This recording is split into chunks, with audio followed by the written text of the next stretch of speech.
Thanks for staying with us. Welcome to Newsroom series on Channels Television. I'm Joke Rogers. Today, our focus is on the South-South region. But first, our top stories for the day. The chairman of the People's Democratic Party Board of Trustees, Senator Adolphus Wabara, chaired a meeting of the party chieftains in the board where he has called for reconciliation and peace in the party. The BOT chairman also asked warring members to sheath their swords in the interest of the party and has given an assurance that the BOT will not take sides but work towards reconciliation of all members. Other party leaders that were present at the meeting, Secretary PDP Board of Trustees Ahmed Markafi, former Minister Mr. Jerry Gana, Senator Ben Obi, Mrs. Josephine Aneni, Mrs. Zainab Mena, and some members of the Umar Damagum-led National Working Committee. This is Mr. Damagum's first public appearance since the Senator Anyanwu-led National Working Committee announced his suspension last week. In his address, Mr. Damagum hailed the recent judgment of the Oyo State High Court, which ordered the PDP to go ahead with its scheduled national elective convention in Ibadan, the Oyo State capital, insisting that the planned convention must hold as scheduled. To the courts now, Justice James Omotosho of the Federal High Court in Abuja has granted the last opportunity to the detained leader of the indigenous people of Biafra, Nnamdi Kanu, to either enter a defense in his ongoing alleged terrorism trial or be foreclosed.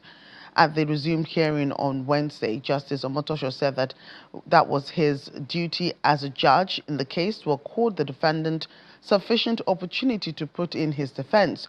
The judge spoke while ruling on an application by the prosecuting lawyer, Adegboyega Wubolo, that the court should foreclose Mr. Kanu, who failed to enter his defense, having spent 5 out of the 6 days the court allocated to him to conduct his defense. Mr. Wubolo noted that the court had on Tuesday adjourned till Wednesday for Mr. Kanu to enter his defense in his trial or be deemed to have waived his right to do so. He further noted that the resumption of proceedings on Wednesday, Mr. Kanu still declined to open his defense as ordered by the court. Mr. Awumolo urged the court to take note of the defendant's position that he would not enter any defense because there's no valid charge against him. He then prayed the court to foreclose the defendant and adjourn for judgment. Earlier, Mr. Kanu, who represented himself, addressed the court from the dock, maintaining his position that there was no valid charge against him to warrant his being called to enter a defense in the first place. More legal matters. The arraignment of activist Omoyele Sowore has suffered yet another setback as Justice Mohammed Umar of the Federal High Court in Abuja adjourned proceedings to December the 2nd. At the day's proceedings, counsel to the Department of the State Service, Akinlolu Kende, had urged the court to issue a bench warrant against Mr. Sowore for being absent to take his plea without justification, having been served the charges and hearing notice from the last adjourned date. The senior lawyer said that the action of Mr. Sowore was an affront on the sanctity of the court and must be treated with the requisite punishment. He urged the judge to invoke his inherent power to issue bench warrant for the arrests of the defendant by security agents. Justice Umar, however, noted that the order for bench warrant will not subsist for now following the submission of the second defendant, ex-corporation, that they have not been served the charge sheet even though they'd received hearing notice. The trial judge then directed that all parties should be duly served and then adjourned the case to December 2025 for arraignment. Earlier in the proceedings, the DSS lawyer had drawn the attention of the court to a letter by Deji Adeyanju calling for an adjournment in the case, hence his request for a bench warrant, noting that Mr. Sowore is only taking the court for granted. Meta, Facebook Inc., through their lawyer Tayo Oyetibo, aligned himself with the prosecution's request for a bench warrant against Sowore, stating that the first defendant had accused them of taking sides with the prosecution.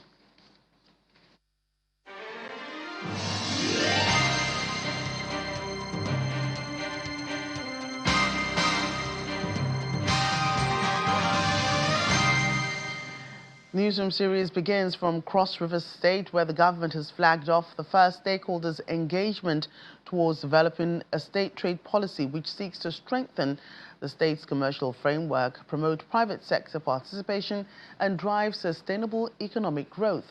Speaking during the meeting in Calabar, the Cross River State capital, the Commissioner for Commerce, Mr. Abigail Duke, explained that the initiative aligns with Governor Bassi Otu's People First agenda, which promotes inclusive growth, fairness, and opportunity for all.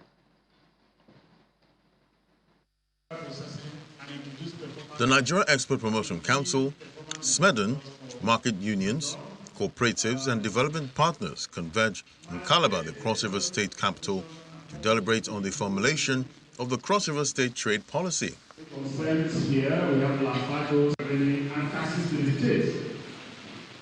It's described as a milestone in the government's efforts to reposition the state's economy through empowerment of small businesses, strengthening of local industries, and promoting exports. Every sector is represented. The organized private sector, the civil society organizations, the academia, and the administrator, the federal agencies and state agencies, state ministries, they are all present here to contribute their ideas. The process, according to officials from the Federal Ministry of Trade and Investment, says will be data-driven, ensuring that all 18 local government areas are well represented. Everything can be done here. We can have the raw material, process it here before we can sell it out. So that's the real essence of the stakeholder engagement. Others outlined the core focus of the emerging policy, including value chain development, cross-border trade facilitation, digital commerce, and gender inclusion in enterprise. Now, what they are trying to do is to get a trade policy, a roadmap that will facilitate and help trade in Cross River State. So today, various stakeholders have been brought together to get their buy-in into this trade policy and also to have them make input to what the ministry is trying to do. The engagement marks the first phase of the Cross River State trade policy development, with further technical and validation sessions to follow in the months ahead. The Managing Director of the Niger Delta Development Commission, Samuel Ogbuku, has charged state governments in the region to collaborate with the agency in creating a sustainable pathway to economic growth and food security through investments in agriculture. Mr. Ogbuku was speaking in Port Harcourt during a two-day strategic retreat tagged Niger Delta Critical Stakeholders Agenda Setting on unlocking agricultural potential of the Niger Delta region.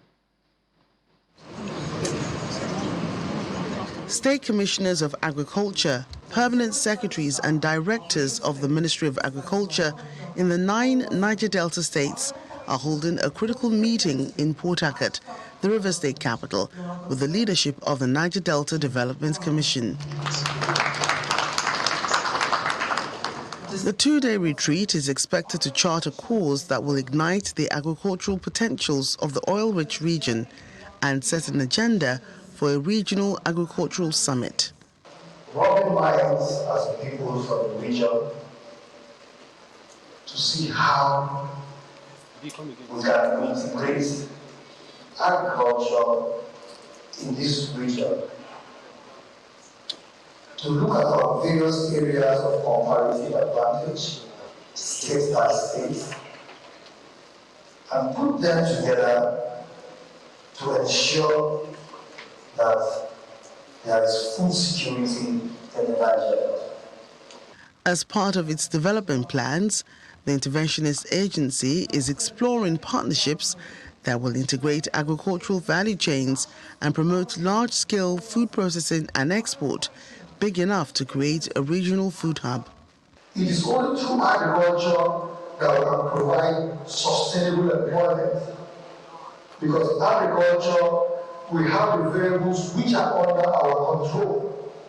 But in the oil and gas sector, most of the variables are not under our control. But for agriculture, we can guarantee more exports, and we can also, as a region, earn more foreign capital into this economy of the region.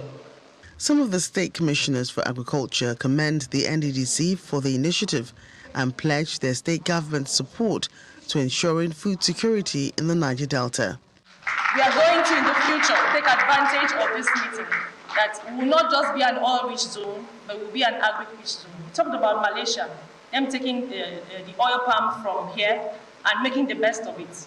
And when we see in the West, the smaller population are the ones involved in agricultural production, and they are the ones bringing in the money. But the reverse is the case here. Some people don't even want to hear that you are farming, but now the narrative is changing because hunger has no regard for class. Our climate can support all manner of crops and livestock and fisheries development. The population of Abia states that are engaged in agriculture is about 70%. About 80% of that are smallholder farmers.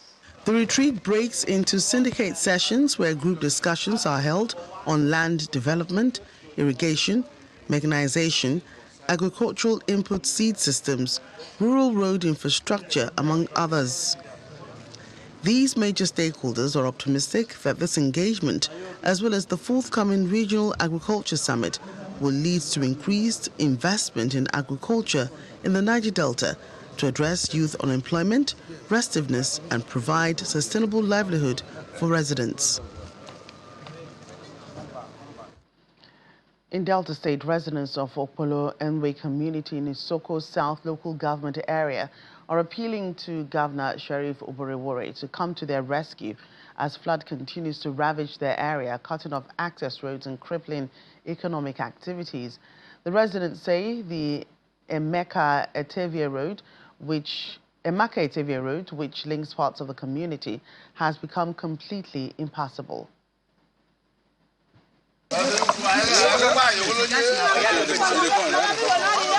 The once busy Emeka Etevie Road in Okpolo now lies submerged underwater with deep potholes and eroded sections, making movement difficult for residents.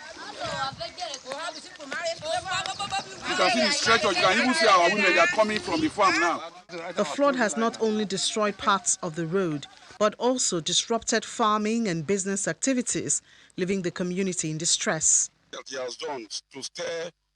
President of the Okpolo Clan Development Union, Kennedy Okpako, commends President Bola Tinubu and Governor Sheriff Oborewore, as well as the chairman of the Board of Trustees of the Community Union, for their development strides. He, however, appeals passionately to the governor to re-award the 2-kilometer Emeka Etevie Road project, which was poorly constructed about 10 years ago and has since collapsed. While we appreciate him for all he has done in Delta State, and particularly to Okpolo, we want to draw his attention to the road that is just behind us. This road is about 2 kilometers road that is always flooded. This road was awarded by the Sopadec more than 10 years ago. But every year, the road is cut off, and this road links from Imaka to the other quarter, Etevie, where it will now adjoin to the other road leading to Ugweru, which was also approved and awarded, executed by the state government. So for this shortcut leading from this road now to the other road, which is about 2 kilometers, every year is under siege. Every year the road is flooded. Other community leaders also lend their voices to the deplorable road, which they claim has made life unbearable. They must feed this road for we so that anytime when the flood comes, we can use motor or keke to carry our load. We are begging the government to help us to do this so that in every flood, in every year like this, we can have access to go to the farm, go to our various places to make sure we bring our cheese from the farm. With the Emeka Etevie Road now clearly cut off, residents of Okpolo are hopeful that their cry will prompt swift government intervention. When Newsroom series returns, we continue with the rest of our stories. And the Edo State governor is saying that the federal government's policies that are being implemented now are just the solutions for economic growth. Details in a moment. Please stay with us.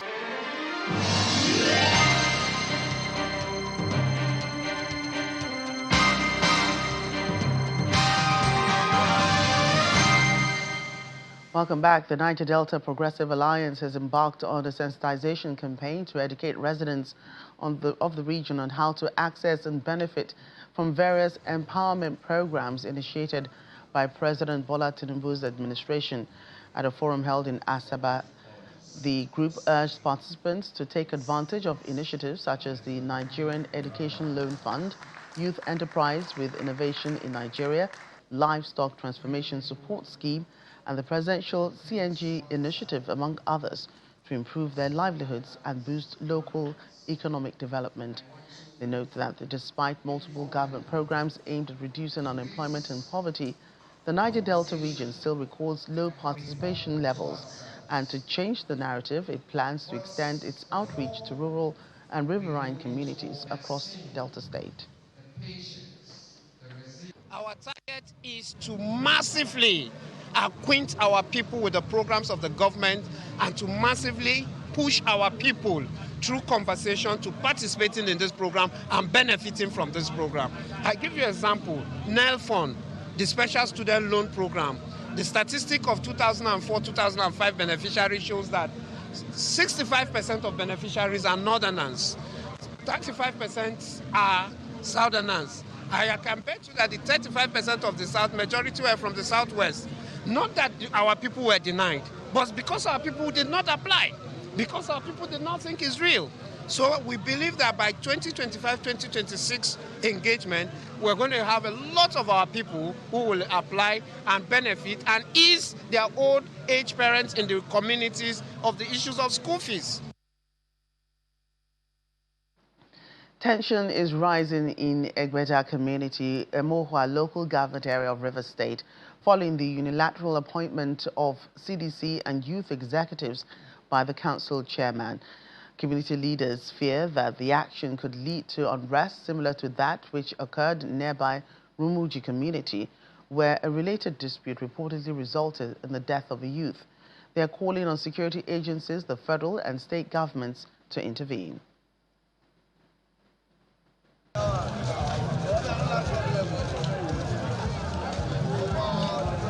Egbeda community in Emoha local government area of Rivers State has remained largely peaceful despite past security challenges. However, VATCAM is now under threat following the dissolution of the Community Development Committee and Youth Council executives and the subsequent appointment and inauguration of a new leadership by the council chairman, Chidi Lloyd. The chairman's press secretary, Bright Josie, confirmed the inauguration of the new executives in a statement on Thursday, October 30th, 2025, with no reason provided for the dissolution of the previous leadership.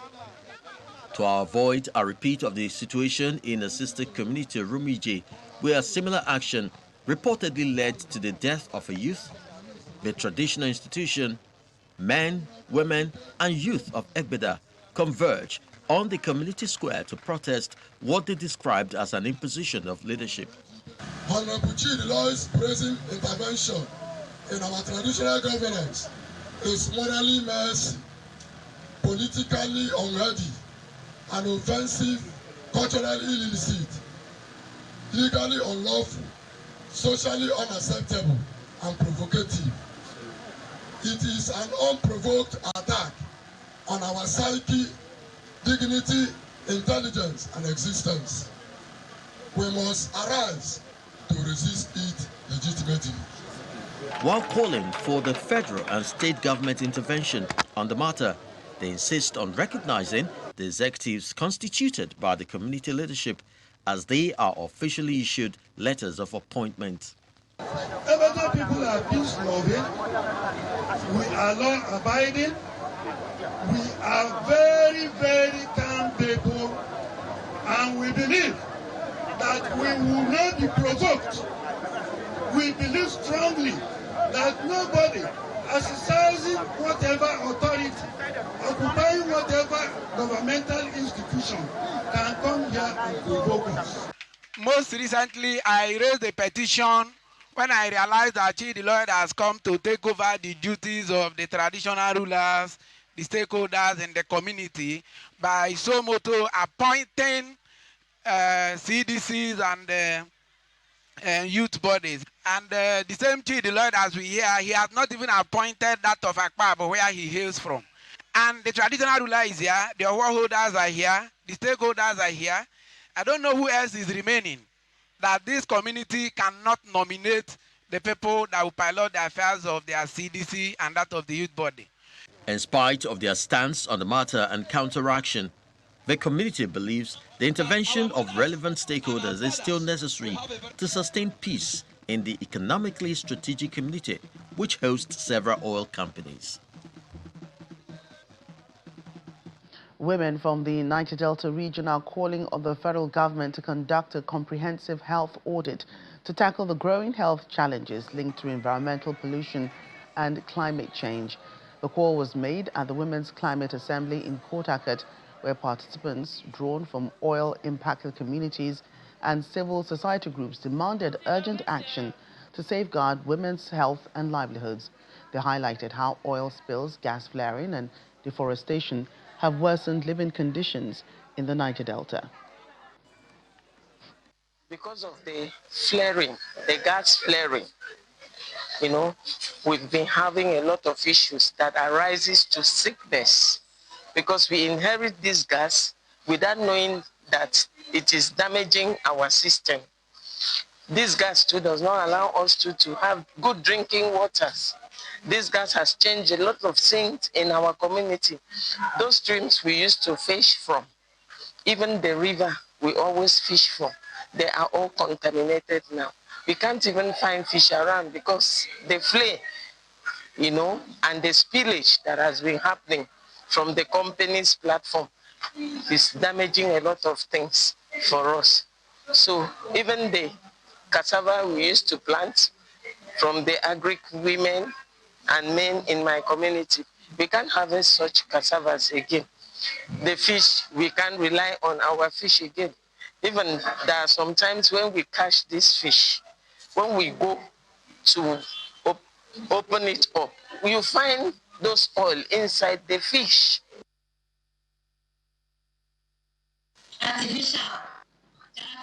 Other climate change activists drew correlations between the effects of climate change and reduced agricultural output. In Nigerian society, climate change and food insecurity is a vital issue that needs to be attacked in the government society because in many ways, the climate change effect is giving the agricultural sector or the agricultural people that are into agriculture huge problem in their crops cultivation and in their farming processes. So it is a big problem that we are here to tackle, we are here to provide solutions for. That's Newsroom series today. Thank you for watching. I'm Shakira Rogers.